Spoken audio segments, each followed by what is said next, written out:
आपने 2 साल इनलीगल गुजारने हैं। तो बहुत सारी जो सर बच्चे 7, 4 और 3 साल के हैं, इस पे स्कूल से कोई आर्टिकल हो सकते हैं पुर्तगाल में। मैं फैमिली के साथ मूव होऊंगा तो पुर्तगाल बेटर है या स्पेन? जी लकी भाई, बच्चे जो हैं वो बच्चे सारे जो हैं वो स्कूल गोइंग हैं। आप 7 साल वाला जो बच्चा है, जब आप इसको स्कूल में दाखिल करवाएंगे तो इस बच्चे के जो डिक्लेरेशन है वो आपको जल्दी मिल जाएगी। और इस बच्चे की डिक्लेरेशन के ऊपर जब आप जो है वो आर्टिकल 92 में अप्लाई करेंगे, अगर आपने मियाँ बीवी के साथ आपने जो है वो दोनों ने इकट्ठे बच्चों के साथ यहाँ पे आना है, ये सोच के आइएगा यहाँ पे जो पुर्तगाल अच्छा है या स्पेन अच्छा है उसकी तरफ जो है वो हम बाद में जाते हैं। पहले आपने ये देखना है कि आपके पास इतने फंड मौजूद होने चाहिए कि आप यहाँ पे सरवाइव कर सके। स्पेन में और पुर्तगाल में घर मिलने के जो चांसेस हैं वो बहुत कम है। स्पेन में भी ओवर क्राउड हो चुका है, पुर्तगाल में भी घर नहीं मिलते।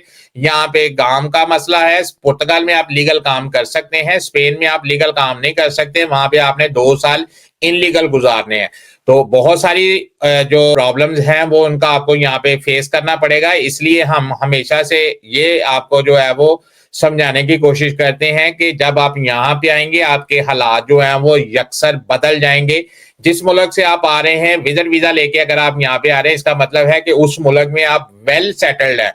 तो वेल सेटल्ड फैमिली को जो है वो एक आदत पड़ जाती है लग्जरी लाइफ की। यहाँ पे लग्जरी लाइफ कोई नहीं है, यहाँ पे लग्जरी लाइफ वाला कॉन्सेप्ट ही नहीं है। यहाँ पे आपने आना है, आपको लैंग्वेज नहीं आती, आपके पास काम नहीं होना, अगर आपके पास मोर देन सफिशिएंट फंड मौजूद है तो फिर आपको यहाँ पे मियाँ बीवी और बच्चों के साथ आना चाहिए। अदरवाइज आपको यहाँ पे आके बच्चों को यहाँ पे छोड़ के वापस चले जाना चाहिए, ताकि आप जो है वो बच्चों को यहाँ पे रेगुलर विजिट भी करें और साथ में उनको जो है वो इकोनॉमिकली सपोर्ट भी करें, ताकि आपके बच्चे यहाँ पे सरवाइव कर सके और पेपर बनवा सके। जब आपके बच्चों के पेपर बन जाएंगे फिर आपके भी पेपर इजीली बन सकते हैं, पहली बात। दूसरी बात, आप कहते हैं जी स्पेन अच्छा है या पुर्तगाल अच्छा है। डेफिनेटली स्पेन जो है वो एक छोटा मुल्क है, वहां पे कम अपॉर्चुनिटीज हैं, वहां पे सैलरीज भी कम है, लेकिन इसके साथ वहां पे पेपर जो है वो 1 साल के अंदर अंदर पेपर बन जाएंगे। इसी के साथ अगर आप स्पेन की बात करते हैं, स्पेन बड़ा मुल्क है, वहां पे ज्यादा अपॉर्चुनिटीज हैं, वहां पे जो है वो सैलरी भी थोड़ी पुर्तगाल के बनिस्बत स्पेन में सैलरीज भी थोड़ी सी अच्छी हैं, अपॉर्चुनिटी भी ज्यादा है, लेकिन वहां में आपने 2 साल इनलीगल गुजारने हैं और उसके बाद आपको पेपर लेने के लिए आप एलिजिबल हो सकते हैं। अगर आप पुर्तगाल की बात करते हैं, पुर्तगाल में अगर आप रहते हैं 1 साल, तो 1 साल के अंदर अंदर पूरी फैमिली के पेपर बन जाएंगे और आपका जो खर्चा आएगा मियाँ बीवी के आर्टिकल 92 और साथ में बच्चों की एजुकेशन फ्री है, आप वहां पे आर्टिकल 92 करवाते हैं तो मैक्सिमम 4 से 5,000 यूरो लगेगा, तो आपके पूरी फैमिली के वहां पे पेपर बन जाएंगे। इसी के साथ अगर आप स्पेन की बात करते हैं, स्पेन में आप 2 साल इनलीगल गुजारेंगे, वहां पे भी बच्चों की एजुकेशन फ्री है, लेकिन आपने जब पेपर लेने हैं पहले आप अपने पेपर लेंगे, आपको 8 से 10,000 रुपए का वर्क कॉन्ट्रैक्ट लेना पड़ेगा और उसके बाद जब आपके पेपर बन जाएंगे आप अपनी वाइफ को और अपने बच्चों को अपने साथ अटैच करके फिर आप जो है वो पेपर उनको लेके दे सकते हैं। सारे प्रोसेस में स्पेन में 3 साल लग जाएंगे।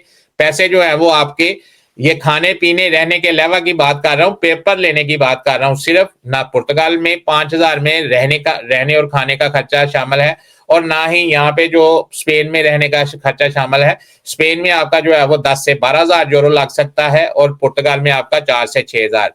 पुर्तगाल में 1 साल में पेपर मिल जाएंगे, स्पेन में आपको 2.5 से 3 साल पेपर पूरी फैमिली को लेने में लग जाएंगे।